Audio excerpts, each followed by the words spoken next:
So sir, saan pa yung... So may ilapit ako sa inyo, balikan ay isang dalaga nagpupupra siya.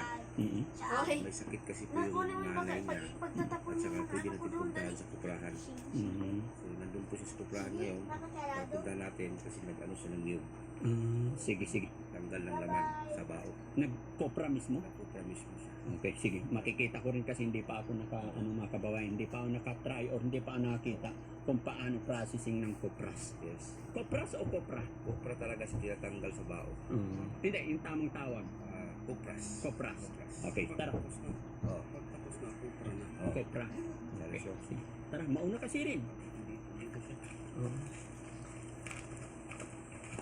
Tara mga kababayan, mga kabarangay, samahan niyo po ako. Sakto ito mga kababayan. Kasi hindi ko pa talaga nakita kung paano yung sistema ng kopra. Okay. Sige, sige. Puntahan natin. Hello po, magandang hapon. Trix! Ayan. Kumusta ka dyan ate? Oh. Ganito pala yung kopra. Pwedeng pwedeng maistorbo ikaw? Makiabala kami ha. Kami kami mga charity vlogger. Ako si Daddy Frankie. Okay. Tuloy kami.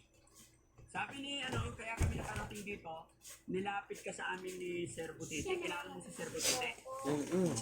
Sabi niya may dalaga daw dito na nagkukupra. Okay.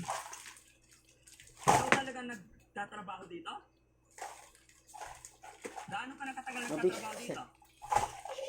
Bata ka pa, nagtatrabaho na. Sige. Okay. Tapos nakapaapa ka pa. Ha? Madumi. Okay lang, tumabi ako para may pagkwentuhan. Okay lang. So yun mga kababayan, mga kabarangay, no?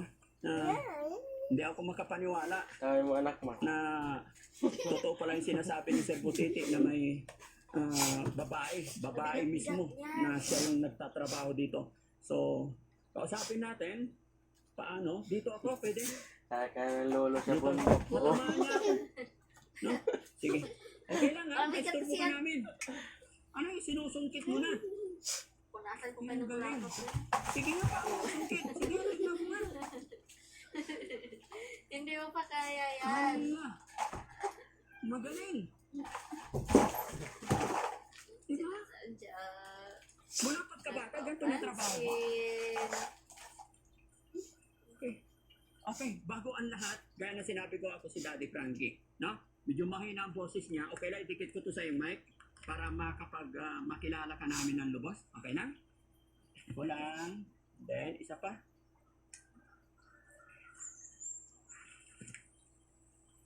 Okay.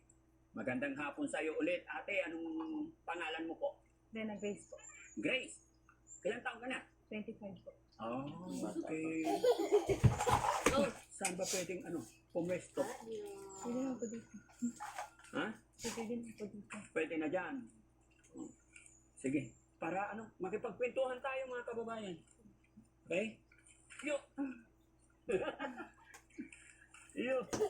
Ayan. Ang ganda, nakakatawa. Gusto ko kasi makita mga kababayan kung paano mag-process ng Ginaganyan talaga.